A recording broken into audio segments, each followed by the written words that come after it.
Hola, ¿cómo están? Les damos la bienvenida a un nuevo programa de Moebius, proyecto audiovisual organizado desde la carrera de Psicología de la Universidad Nacional de Chaco Austral en coproducción con Chaco TV. Definimos las violencias de género como todo ejercicio de poder que por acción u omisión perjudica, daña, limita algún aspecto de la vida de una mujer o de quien asuma una identidad de género diversa y disidente. La forma más conocida de la violencia de género es la violencia física del golpe, en cuyo extremo encontramos los femicidios. Sin embargo, no es la única modalidad de violencia. Nos encontramos con la violencia psicológica, por ejemplo, a través de amenazas, hostigamientos, humillaciones, la violencia simbólica, patrimonial, la violencia sexual.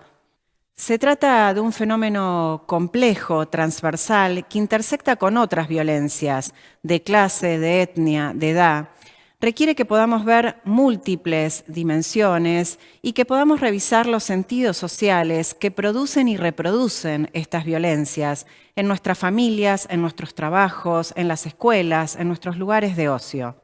Hoy en Moebius proponemos agudizar la mirada sobre un tema tan preocupante como urgente. Hablaremos sobre las violencias de género.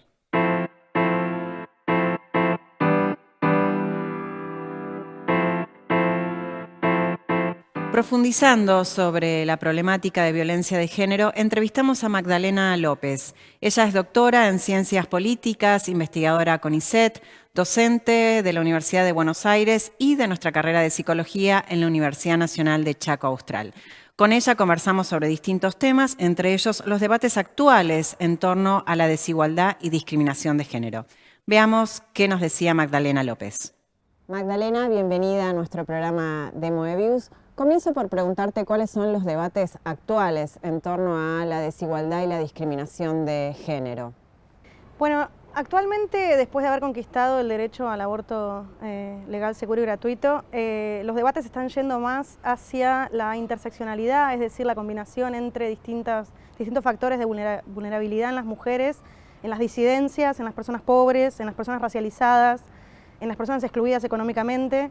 Por lo tanto, la apuesta es como profundizar esta puja por revertir la desigualdad estructural. Los feminismos incluyen que hay distintas formas de hacer, distintas prácticas feministas y distintas teorías feministas, y de hecho hasta se habla de los feminismos sin marcos teóricos, que serían las prácticas de feminismo no necesariamente atadas a pensamientos académicos o a debates más universitarios o más urbanos o más profesionales, de personas con mayores niveles de educación formal. Entonces la idea de feminismos incluye una gran variedad bastante diversa de prácticas feministas y de formas de pensar y de entender el feminismo, y es una forma que también incluye a otros grupos que se sentían muy alejados del feminismo canónico de mujer blanca, burguesa, venido de Europa y de Estados Unidos, que es como el que se conoce como el feminismo blanco o de las blancas. Entonces feminismos en plural un poco incorpora prácticas y discursos y formas de entender el mundo de otras mujeres y de otros colectivos, por ejemplo trans, que no necesariamente se identifican con este feminismo canónico de Judith Butler o de Simone de Beauvoir o de estas autoras más reconocidas, a quienes evidentemente hay que conocer y hay que leer, pero hay un montón de prácticas que se alejan de ese canon. Entonces feminismos incluye ese plural, esa pluralidad. ¿Cuáles son los debates, los consensos que internacionalmente se están desplegando respecto de las temáticas de género? Bueno, a nivel latinoamericano, que es un poco el que más tenemos que mirar, hubo mucha repercusión con la aprobación en Argentina de la ley de interrupción voluntaria del embarazo, mucha repercusión. De hecho, es bastante interesante seguir el devenir de los colores de pañuelos en toda América Latina y cómo van reformulando el lema de la campaña por el derecho al aborto legal, seguro y gratuito que nació en Argentina. Y además hay una lucha bastante fuerte para incorporar la figura de femicidio o feminicidio, dependiendo del país, en las distintas legislaciones de América Latina. Y y también cómo tipificarla, ¿no? Cosas muy legalistas, si las pensamos, pero que sirven mucho en la búsqueda de justicia de las sociedades. Eso en América Latina se nota fuerte.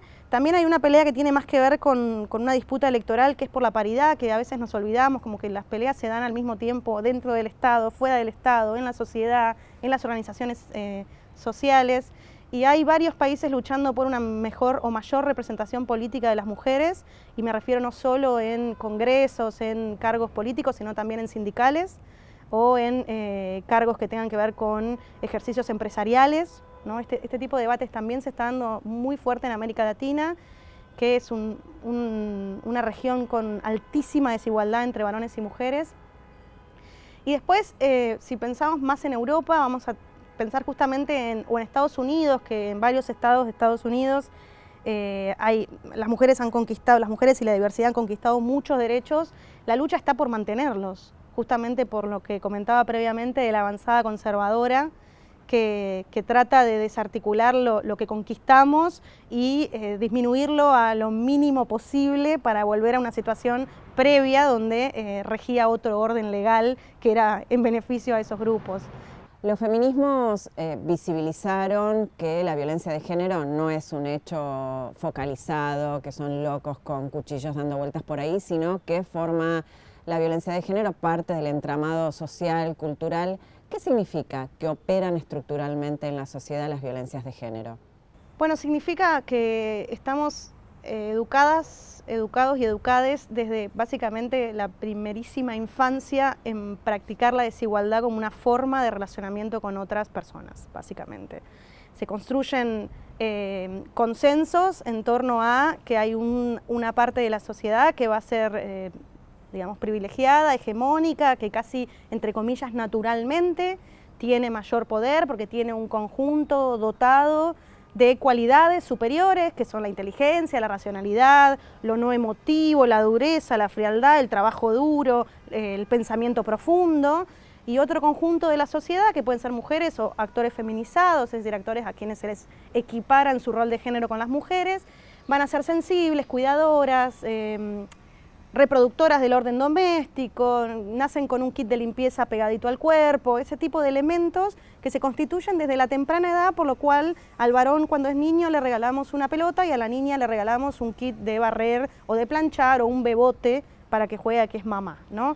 Estas cosas parecen ridiculizadas o parecen como extremadas, sin embargo se van construyendo muy de a poquito y es muy invisible, digamos.